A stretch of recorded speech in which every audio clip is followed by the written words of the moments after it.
नमस्कार विद्यार्थियों, मैं राहुल सोगर आप सभी लोगों का एमआरएम क्लासेस जयपुर पर स्वागत करता हूं। विद्यार्थियों, मैं आपको यहां पर प्रतिदिन राजस्थान इतिहास की कक्षाएं जो है पढ़ाता हूं। राजस्थान इतिहास के बारे में आप लोगों को जानकारी उपलब्ध कराता हूं। अभी जो हमारी सीरीज चल रही है वो चल रही है राजस्थान के इतिहास में मेवाड़ का इतिहास।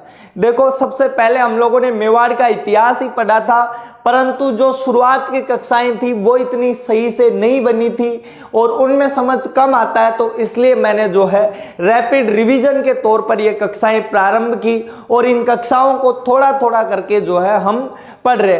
बाकी जो जानकारी है पूरी डिटेल चाहिए तो पुराने वाले वीडियो अवश्य देखिएगा विद्यार्थियों। चलिए आज के जो नेक्स्ट राजा है उनके बारे में बात करें। मेवाड़ के अंदर अब हमारे पास में अगले राजा आते हैं महाराणा लाखा। मेवाड़ का इतिहास विद्यार्थियों यहीं से बदलना प्रारंभ हो जाता है। समझता मेवाड़ के महाराणा लाखा यदि नहीं होते तो शायद मेवाड़ की स्थिति कुछ और होती और महाराणा लाखा के यदि कुछ ऐसे फैसले ना होते तो उनकी वजह से भी जो है मेवाड़ का इतिहास बदला जा सकता था। अब सबसे पहली बात आती है महाराणा लाखा में पढ़ना क्या है, तो सबसे पहले पढ़ेंगे हम जावर की खान के बारे में। जावर की जो खान है जहां से चांदी निकलती है राजस्थान में, हम सभी लोगों को पता है, उस खान के बारे में भी थोड़ी सी यहां से जानकारी लेंगे। दूसरा पॉइंट हमारे राजस्थान की विश्व प्रसिद्ध झील पिछोला झील के बारे में जो है वो भी जो कहीं ना कहीं महाराणा लाखा के इतिहास से जुड़ी हुई है। तीसरी चीज है कुंभाहाड़ा। कुंभाहाड़ा नाम का एक वीर बालक था, उसकी कहानी भी जो है मैं आप लोगों को अभी सुनाऊंगा। और चौथा है हंसाबाई, जिनकी वजह से संवता मेवाड़ का संपूर्ण इतिहास बदल दिया गया। आज उसी टॉपिक पर जो है हम बात करने जा रहे हैं। तो विद्यार्थियों ध्यान से आप लोग है इस कक्षा को जरूर देखेगा। अब हम लोग आरंभ करते हैं। सबसे पहले बात आती है जावर की खान की।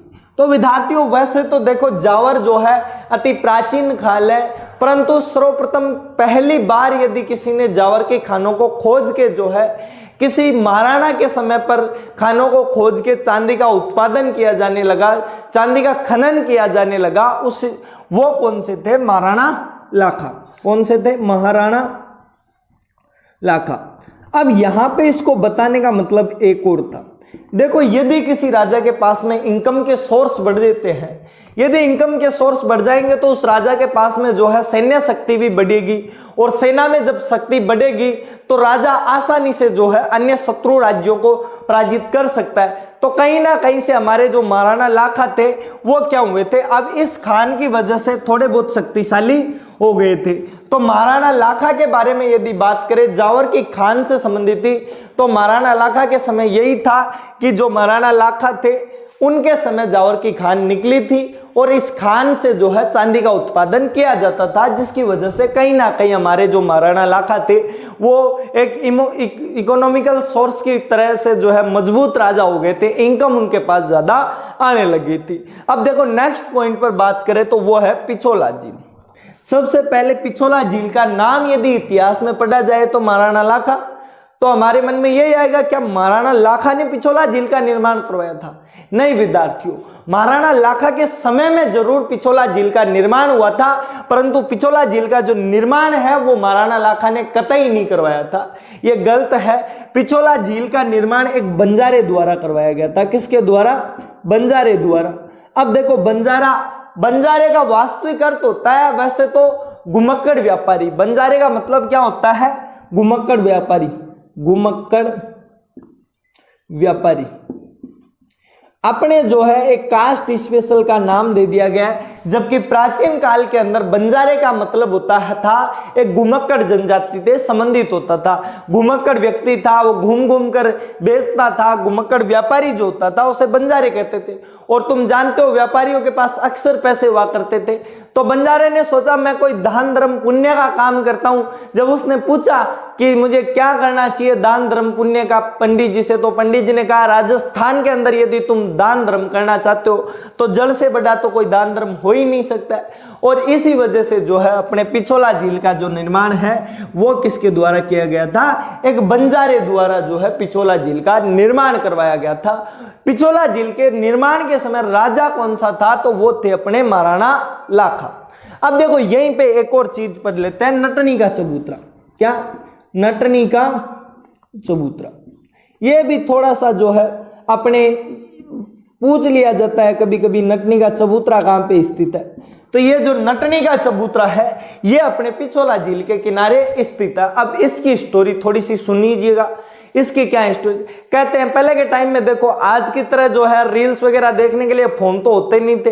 जो रील देख ली, कमेंट मार लिया, तुम लोगों की तरह शॉर्ट्स देख लिए, वो तो चलता था नहीं पहले के टाइम पे।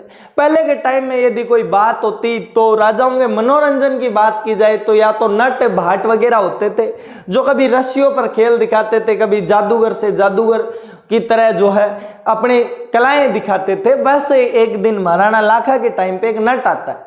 नट आके कहता है महाराज मैं रस्सी पे चलता हूँ और मेरी वाइफ भी रस्सी पे चलती है। अब महाराणा लाखा ने कहा यार क्या रस्सी पे चलते हो, रस्सी पे तो सारे ही नट चलते हैं, तुम बताओ तुम क्या स्पेशल कर सकते। नट ने कहा वो वाला नट नहीं हूं मैं, प्योर नट हूं। मेरी जो नटनी है, मेरी जो वाइफ है वो पूरे पिछोला को पार कर जाएगी। आप जो है एक तरफ रस्सी बांधो, एक उधर बांधो। अब लाखा ने कहा सुबह सुबह पी के आया है क्या यार, पिछोला तेरे को पता है कितनी लंबी है? वो ठेठ 5-6 किलोमीटर दूर पड़ी है, तो वहां तक जाएगा, नटनी रस्सी पे चलेगी क्या? हाथ चलेगी क्या? नहीं चली तो नहीं चली तो बाप जी आप ही मालिक, मेरा सिर आपकी जुत्ती। ठीक है। फिर कुंभा ने कहा अपने लाखा जी से पूछा नट ने कि लाखा जी आप क्या दोगे यदि जो है मेरी नटनी क्रॉस कर जाती है पिछोला झील को रस्सियों से, तो आप क्या देंगे? तब महाराणा लाखा जी कहते हैं मेरे पास देने को मैं दूंगा आपको आधा मेवाड़। क्या? मेवाड़ जो है 50% मेवाड़ किसको दे दिया जाएगा? नट को दे दिया जाएगा। तो ये जो 50% मेवाड़ है वो तुम्हें मिल जाएगा यदि तुम्हारी पत्नी जो है इसको क्रॉस कर जाती है। अब भाई साहब जैसे ये बात धीरे धीरे, पहली बार तो यही हुआ कि कोई महिला जो है पिछोला झील को पार करेगी तो सारे लोग देखने। दूसरी इनाम राशि बढ़ी है, इनाम राशि 50% मेवाड़ की है, तो फिर भीड़ उमड़ी और फाइनली खेल प्रारंभ किया गया। नटनी जो है पार कर जाती है, लगभग 75% पिछोला झील को पार कर जाती है नटनी। तब महाराणा लाखा के बेचारे के जो है अपने दुख हुए कि यार गया मेवाड़, गया मेवाड़, गया मेवाड़। महाराणा लाखा जी जो है परेशान हुए। बाकी मंत्री वगैरह हंसते रहे, उधर हंस रहे थे। महाराणा लाखा ने सोचा कुछ ना कुछ तो इंतजाम करना पड़ेगा यार, मंत्री वगैरह हंस रहे हैं। तो महाराणा लाखा जो है अपने मंत्रियों को बुलाते हैं, मंत्री को पूछते हैं क्यों रे तुम लोग हंस किस बात पे रहे हो? हैं? मंत्रियों ने कहा कुछ नहीं, ऐसे हंसी आ रही है। तो उसने कहा मेरा यदि आधा मेवाड़ जाता है, लाखा ने कहा, तो आप लोगों को भी मैं आधे मंत्रियों की आवश्यकता पड़ेगी, फिर मेरे को आपको भी नौकरी से हाथ धोना पड़ेगा। फिर मंत्रियों में से किसी ने तिकड़म लगाया और कहते हैं नटनी का जो बच्चा था पास में खेल रहा था वो जोर से मारता है उस बच्चे के थप्पड़। वो कहता है माँ, माँ उधर से सुनती है और सुन के माँ कहती है कि माँ का ध्यान भटक ही जाता है सामने बच्चे पे। तो माँ एकदम से मुड़ के देखती है और मुड़ के देखने के बाद में वो गिर जाती है और उसी पिछोला झील के अंदर वो नटनी मर जाती है। तो महाराणा लाखा उस नटनी की याद में यहाँ पे एक चबूतरा बनवाते हैं और वो चबूतरा था नटनी का चबूतरा।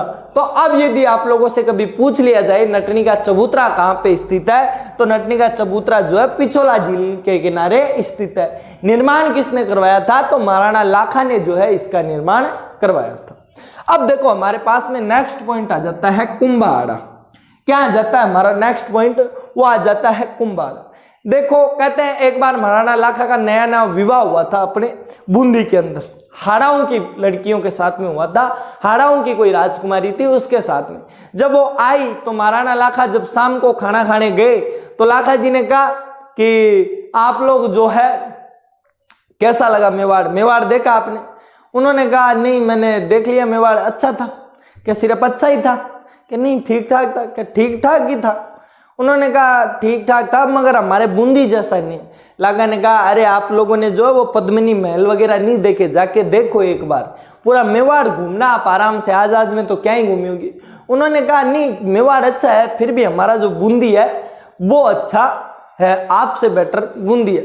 महाराणा लाखा 2-3 बार पूछते हैं, 2-3 बार पूछने के बाद में सेम रिप्लाई मिलने पे महाराणा लाखा को गुस्सा आ जाता है। लाखा जी खड़े होते हैं, बाहर आके बोलते हैं सैनिकों को कि चलो बूंदी पर आक्रमण किया जाए। मैंने प्रतिज्ञा ले ली है, तब तक बूंदी के दुर्ग को नहीं गिरा दूंगा, तब तक जो है मैं अन्न नहीं खाऊंगा।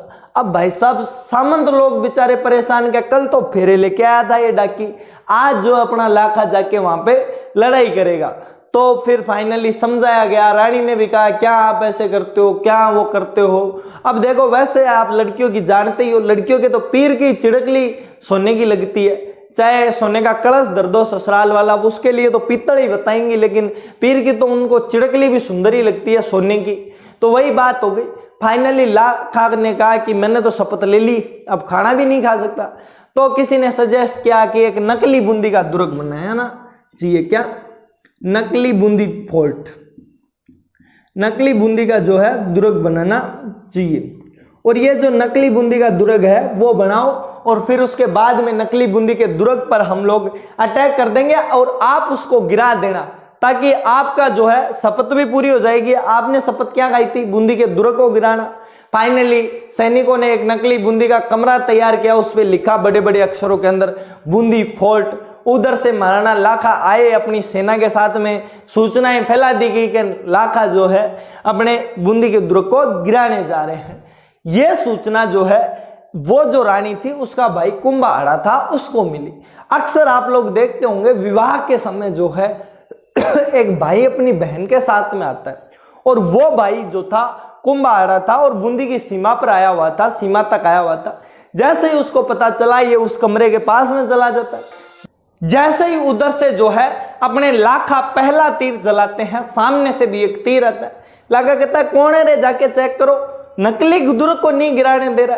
तो उधर से जाके देखते हैं, पकड़ के लेके आते हैं एक छोटे से बच्चे को। सैनिक लोग पकड़ के लेके आते हैं। लाखा कहता है यार तू तो मेरा साला है, तू क्यों मेरे से लड़ाई कर रहा है, बिना फालतू फोकट में मारा जाएगा।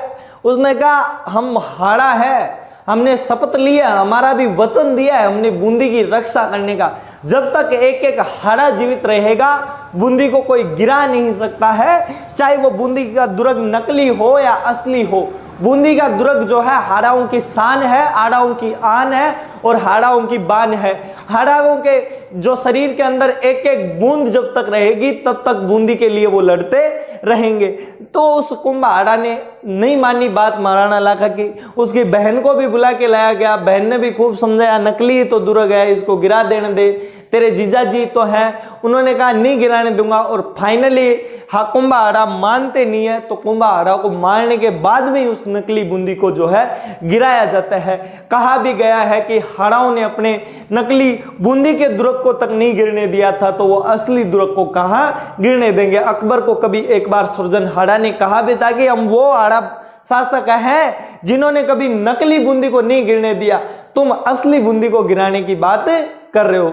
तो अब देखो हमारे पास में नेक्स्ट पॉइंट आता है हंसाबाई।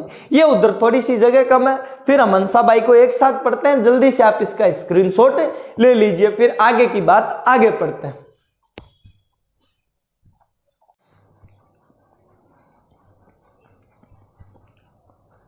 तो विद्यार्थियों उम्मीद है आप लोगों ने जो है इसका स्क्रीनशॉट ले लिया होगा। विद्यार्थियों अब हम बात करेंगे हमारे नेक्स्ट टॉपिक हंसाबाई पर। महाराणा लाखा के समय जो है हंसाबाई का क्या रोल रहा था। मैंने अक्सर जब क्लास शुरू हुई थी तब कहा था कि जो हंसाबाई थे उन्हीं की वजह से मेवाड़ का संपूर्ण इतिहास बदल दिया गया। यदि ये नहीं आते तो शायद मेवाड़ का इतिहास कुछ और रहा होता। इनकी वजह से हमें महाराणा प्रताप जैसे योद्धा देखने को मिले, इन्हीं की वजह से हमें महाराणा सांगा, महाराणा कुंभा, महाराणा मोकल जैसे योद्धा देखने को मिले। महाराणा अमर सिंह, राज सिंह भी आगे जाके इन्हीं के पीढ़ी में हुए। तो अब देखो इन्होंने इतिहास को कैसे बदला, ये सारा कुछ हम अभी से पढ़ेंगे। ये तो इधर है महाराणा लाखा। महाराणा लाखा के हंसाबाई के अलावा एक और पत्नी थी, और उस पत्नी का एक बेटा था राणा चुंडा। राणा चुंडा महाराणा लाखा का सबसे बड़ा बेटा था, इसलिए राणा भी लगाता था और राणाओं का वंशज है। संवता सभी को लगता था। राणा चुंडा के अंदर सभी क्वालिटी थी, योग्य उम्मीदवार था, युवा दिलों की धड़कन थे, सच्चा कर्मनिष्ठ, योग्य, सारे के सारे सरपंच वाले जो है क्वालिटी थी उनके अंदर। तो फाइनली राणा चुंडा के लिए सभी सोचते थे कि जो चुंडा ही है उसको अगला मेवाड़ का राजा बनाया जाएगा।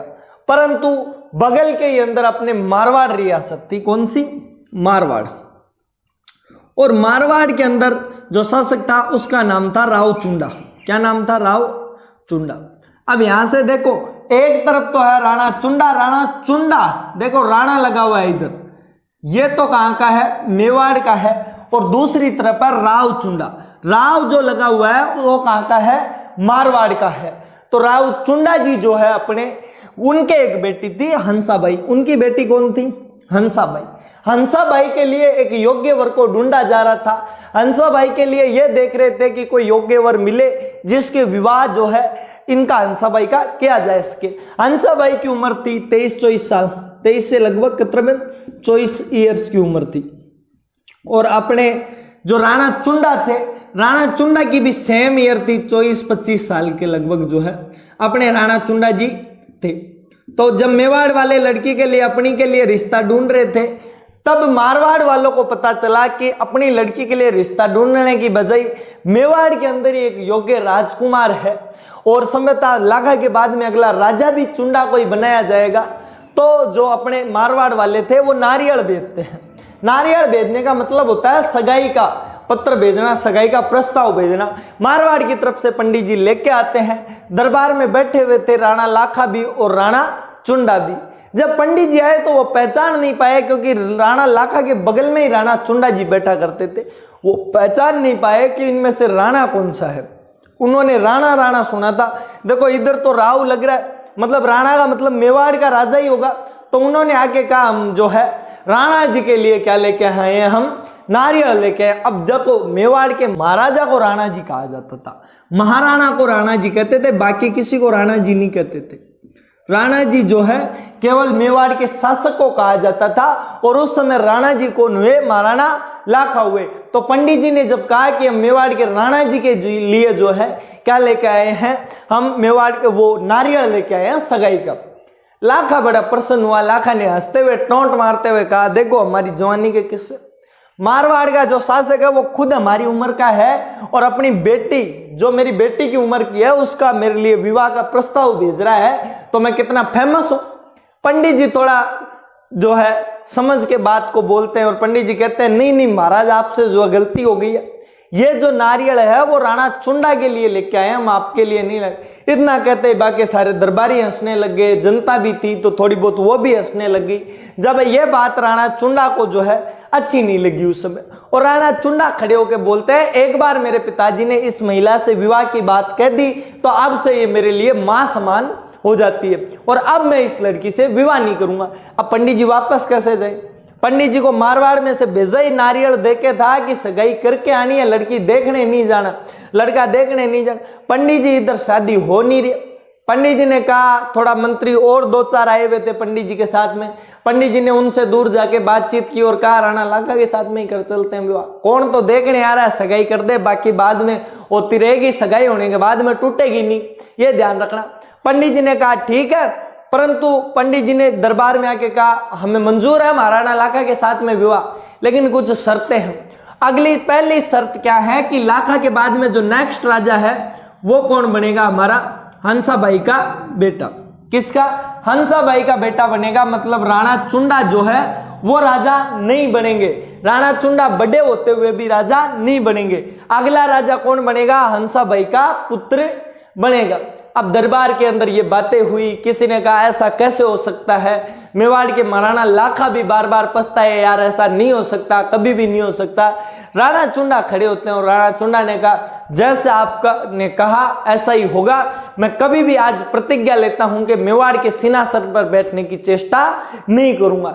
जैसे ये प्रतिज्ञा ली तो ये एक विषम प्रतिज्ञा थी। ये वो दौर था जब बेटा अपने पिता की हत्या कर देता था राज के लिए, भतीजा अपने चाचाओं की हत्या कर रहा था केवल राज के लिए। उस दौर के अंदर जो है राजगद्दी को छोड़ना एक बहुत बड़ी बात थी, इसीलिए राणा चुंडा को मेवाड़ का विषम पितामह कहा जाता है। किसका? मेवाड़ का विषम पितामह।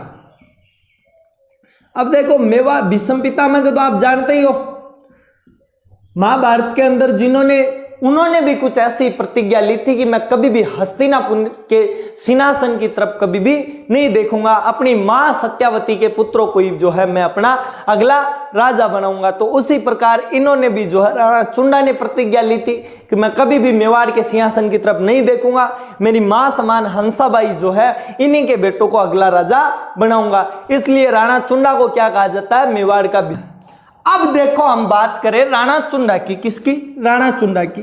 जब राणा चुंडा ने उस समय इतना बड़ा त्याग किया कि अपने पिता के खातिर जो है राजगद्दी का त्याग कर दिया, तो महाराणा लाखा ने भी सोचा क्यों ना मुझे अपने पुत्र को कुछ देना चाहिए, तो कुछ स्पेशल राइट्स दिए गए। उस समय राणा चुंडा को जो है स्पेशल राइट्स दिए गए, जिनकी वजह से जो है मेवाड़ का इतिहास बदला। जो मैं बार बार कह रहा हूं मेवाड़ का इतिहास बदल दिया गया, वो किसकी वजह से बदला था, वो ये जो राइट्स दिए गए थे इन्हीं की वजह से मेवाड़ का इतिहास बदला गया था। अब देखो बात करते हैं वो कौन कौन सा रहे थे। पहला जो अधिकार दिया गया वो ये दिया गया कि मेवाड़ की जो 16 बड़ी, कितनी 16 जो बड़ी रियासतें थी, उन रियासतों में से 4 रियासतें, कितनी 4 बड़ी जागीरें, जागीर 4 बड़ी जो जागीरें हैं वो किसको दी गई, चुंडा के वंशजों को दी गई, जिन्हें हम क्या बोलते हैं, चुंडावत बोलते हैं। दूसरा अधिकार क्या दिया गया, दूसरा जो अधिकार था वो ये दिया गया कि अब से मेवाड़ का जो राजा है उसका चुनाव किसके द्वारा किया जाएगा, चुंडा के वंशजों द्वारा किया जाएगा। अर्थात इसके बाद में मेवाड़ का जो राजा है वो स्वयं अगले राजा का चुनाव नहीं करेगा, अगले राजा का जो चुनाव है वो कौन करेंगे, चुंडा के जो वंशज है वही अगले राजा का चुनाव करेंगे। तो ये वाली बात किसे की गई, ये हमारे राणा चुंडा के वंशजों को अधिकार दिया गया कि आज के बाद में यदि कोई राजा गलती से किसी दूसरे का चुनाव कर लेता है जो योग्य नहीं होता है, तो उसकी जगह चेंज कौन कर सकता है, चुंडा के जो वंशज कहेंगे वही सर्वमान्य अधिकार रहेगा। तो अगला जो है राज्याभिषेक का अधिकार, राज्याभिषेक अधिकार दिया गया। उसके बाद में अगला जो अधिकार था वो क्या दिया गया, अगला अधिकार यह दिया गया कि राजा के बाद में यदि राजा कभी मेवाड़ के अंदर नहीं रहता है तो उसका राजाधिकार किसको दिया जाएगा।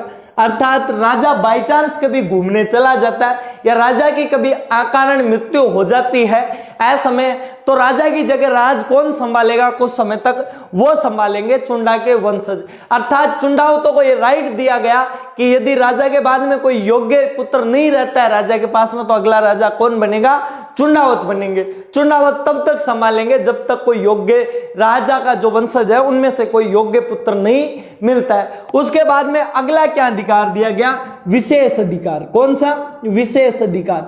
अब ये जो विशेष अधिकार है वो कौन सा था, विशेष अधिकार मतलब राजा के बाद में यदि कोई बिल जो साइन होते हैं राज्य में, चाहे कोई भी कर लगे चाहे कुछ भी लगे, यदि कोई प्रस्ताव आता है तो राजा के बाद में सर्वमान्य जो हस्ताक्षर है वो किनके माने जाएंगे, वो चुंडा के वंशजों के माने जाएंगे। अब देखो इनमें सबके बताता हूं, 4 जो बड़ी रियासत थी 16 में से 4 किसको दी गई, इसको, यानी 25% जो मेवाड़ है वो किनके अंडर में रहेगा, चुंडावतों के अंडर में रहेगा। दूसरा क्या था, राज्याभिषेक अधिकार। राज्याभिषेक अधिकार की बात करें तो जब महाराणा उदय सिंह जी अपने पुत्र जगमाल को राजा बना जाते हैं, प्रताप को नहीं बनाते हैं, तब जनता के कहने पर जो राजा का चुनाव था वो करसनदास चुंडावत, चुंडा के वंशजों में करसनदास चुंडावत जी द्वारा जो है महाराणा प्रताप का चुनाव किया गया था।